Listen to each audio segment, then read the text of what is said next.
Everyone, welcome back to my channel. இன்றைக்கி நம்ம என்ன வீடியோ பதிவு பார்க்க போகிறோம் அப்படின்னா, நம்ம வீட்டில் இருக்கக்கூடிய செடிகளில் நிறைய மொட்டுக்கள், தளிர்கள், பூக்கள் வர வைக்கிறதுக்காக என்ன மாதிரியான டிப்ஸ் பண்ணலாம் அப்படின்றத நம்ம பார்க்க போகிறோம். வாங்க வீடியோக்குள்ளே போகலாம். இப்போ எல்லாம் பார்த்தீங்க அப்படின்னா, வெயில் காலம், மழைக்காலம் இது ரெண்டும் மாறி மாறி வருது. ஈவினிங்கில் கிளைமேட் ஒரு மாதிரி இருக்குது, மார்னிங்கில் கிளைமேட் ஒரு மாதிரி இருக்குது.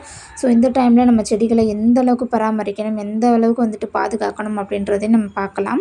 ஸோ இந்த டைமில் என்ன மாதிரி உரங்கள் கொடுக்கலாம் அப்படின்றதையும் நம்ம பார்க்கலாம். ஒரு சில இடங்களில் ஹெவியான மழைகள் பெஞ்சிட்டு தான் இருக்குது. ஸோ இங்கேயும் இப்போ மழை பெஞ்சிட்டு தான் இருக்குது. ஸோ மழை பெய்கிற டைமில் நம்ம மழையோட இதே நம்மளுக்கு செடிகளுக்கு ஒரு உரமாக தான் இருக்கும். ஸோ அதனாலேயே நம்ம உரங்கள் அதிகமாக யூஸ் பண்ணுறது கிடையாது. இப்போ வெயில் காலத்தில், வெயில் டைமில் இருக்கிற எல்லா இடத்துலையுமே எப்படியெல்லாம் உரங்களை பயன்படுத்த போகிறோம் அப்படின்றதையும் பார்க்கலாம். அந்த மாதிரி சமயத்தில் நம்மளோட செடிகள் நல்ல செழிப்பாகவும் நிறைய மொட்டுக்கள் வச்சுருக்கும். கண்டினியூவாக மழை பெஞ்சிட்டு திடீர்னு மழை குறைஞ்சி வெயில் வர்ற டைமில் செடிகள்லாம் பார்த்திங்கன்னா கருகி இலைகள்லாம் சுருண்டுதல், இந்த மாதிரி நிறைய டிசீஸ் ப்ராப்ளம்லாம் வரும். அடுத்ததாக பார்த்துக்கிட்டிங்கன்னா, இந்த மாதிரி சமயத்தில் செடிகளில் உள்ள சத்துக்கள்லாம் குறைஞ்சி செடிகள் பாதிப்படையும். அந்த மாதிரி சமயத்தில் நம்ம வீட்டிலேயே ஈஸியான முறையில் ப்ரிப்பேர் பண்ணி நம்ம செடிங்களுக்கு உரங்களாக நம்ம பயன்படுத்த போகிறோம். இப்படி நம்ம கொடுக்கும்போது நம்மளோட செடிகள் ஆரோக்கியமாகவும் செழிப்பாகவும் வளரும். இன்றைக்கி நம்ம தயாரிக்க போகிற இந்த உரங்கள் நம்ம செடிகளுக்கான எல்லா வித பிரச்சனைகளையும் சரி செய்யும். பயன்படுத்தும் போது என்ன ஆகும்னு பார்த்துக்கிட்டிங்கன்னா, நம்மளோட செடிகள் நல்ல செழிப்பாகவும் ஆரோக்கியமாகவும் நல்ல செந்தளிர்கள் துளிர்கள் வர வைக்கிறதுக்கான எல்லா விதமான முயற்சிகளுமே அந்த உரங்கள் நம்ம செடிகளுக்கு நல்ல ஒரு பயனுள்ளதாக இருக்குங்க. அது என்ன உரம், எப்படி ப்ரிப்பேர் பண்ணலாம் அப்படின்றதை நம்ம வீட்டிலேயே பார்க்கலாம் வாங்க. அதுக்கு முன்னாடி இப்போ தான் நம்ம சேனலை ஃபஸ்ட் டைமாக நீங்கள் பார்க்குறீங்க அப்படின்னா லைக் பண்ணுங்கள், ஷேர் பண்ணுங்கள், கமெண்ட் பண்ணுங்கள், சப்ஸ்கிரைப் பண்ணி வச்சுக்கோங்க. பக்கத்தில் உள்ள பெல் பட்டனை ஆன் பண்ணி வச்சுக்கோங்க. அப்போ தான் நம்ம நெக்ஸ்ட் டைம் போடுற எல்லா வீடியோவும் உங்களோட மொபைலுக்கு நோட்டிஃபிகேஷனாக வரும். ஓகே வாங்க வீடியோக்கு நம்ம பயன்படுத்த போகிறதாங்க இந்த வாழைக்காய். நம்ம ஒரு 2 வாழைக்காயை எடுத்து வச்சுக்கலாம். பொதுவாகவே இந்த வாழைக்காய் தோலில் பொட்டாசியம் ரிச் கண்டென்ட் அதிகமாகவே இருக்கும். இந்த பொட்டாசியம் என்ன பண்ணுன்னு பார்த்துக்கிட்டிங்கன்னா, அதிக அளவில் செடிகளை வளர வைக்கக்கூடிய சக்தியை தர்றதுக்கும், செடிகளை நல்லா புத்துணர்ச்சியாக வளரக்கூடிய தன்மையும், செடிகளோட வேர்கள் நல்லா வளர வைக்கவும் இது ரொம்ப ரொம்ப உதவியாக இருக்கும். ஒரு 2 வாழைக்காயை இந்த மாதிரி குட்டி குட்டியாக கட் பண்ணி வெயிலில் காய வச்சுக்கோங்க. ஸோ நம்ம வாழைப்பழத்தோல், வாழைப்பழம் இதெல்லாம் நல்லா ஊற வச்சு 1 வாரம் கழித்து அதுக்கப்புறம் அந்த தண்ணியை ஃபில்டர் பண்ணி நம்ம செடிகளுக்கு பயன்படுத்திட்டு வருவோம் இல்லையா. அப்படியும் இல்லைன்னா நம்ம வாழைப்பழத்தோலை கட் பண்ணி காய வச்சு அதை பவுடராக்கி, இல்லைன்னா தோலை மட்டுமே கூட நம்ம ஊற வச்சியுமே பயன்படுத்துவோம். அதுக்கு பதிலாக இந்த மாதிரி வாழைப்பழத்துக்கு பதிலாக வாழைக்காயை நீங்கள் இந்த மாதிரி காய வச்சு எடுத்துக்கோங்க. இதில் இனிப்பு சத்து ரொம்பவே கம்மி, அதனால் எறும்புகள் தொல்லைகள் எதுவுமே வராது. இந்த வாழைக்காய் தோல், அந்த காம்பு எல்லாத்தையுமே சேர்த்து தான் நம்ம ட்ரை பண்ண.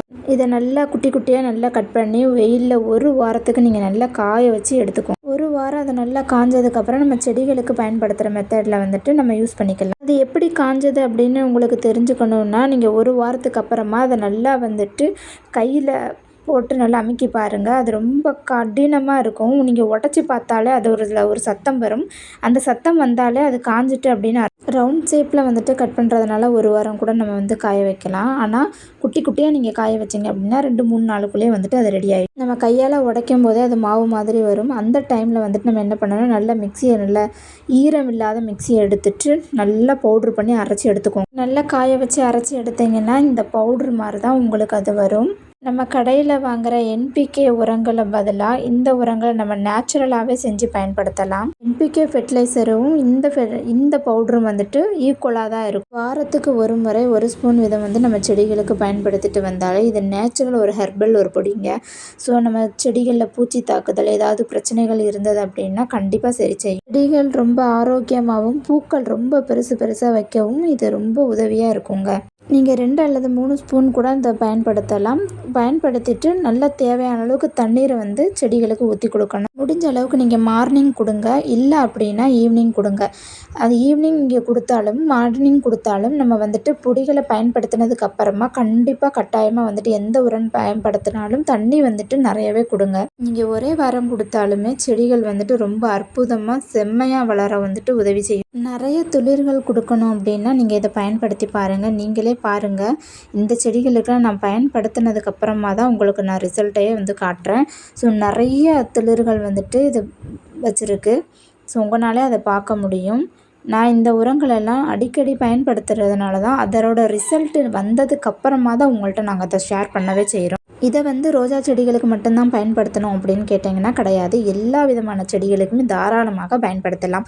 பூச்செடிகள், காய்கறி செடிகள், பழங்கள் செடிகள் எல்லா விதமான செடிகளுக்குமே யூஸ் பண்ணி பாருங்கள். கண்டிப்பாக உங்களுக்கும் பிடிக்கும். ஸோ யூஸ் பண்ணிவிட்டு நீங்கள் கமெண்ட் செக்ஷனில் கமெண்ட் பண்ணுங்கள். நான் கண்டிப்பாக ரிப்ளை கொடுப்பேன். ஸோ இந்த வீடியோ உங்களுக்கு பிடிச்சிருக்கும் அப்படின்னு நான் நினைக்கிறேன். லைக் பண்ணுங்கள், ஷேர் பண்ணுங்கள், கமெண்ட் பண்ணுங்கள், சப்ஸ்கிரைப் பண்ணிக்கோங்க. Happy gardening.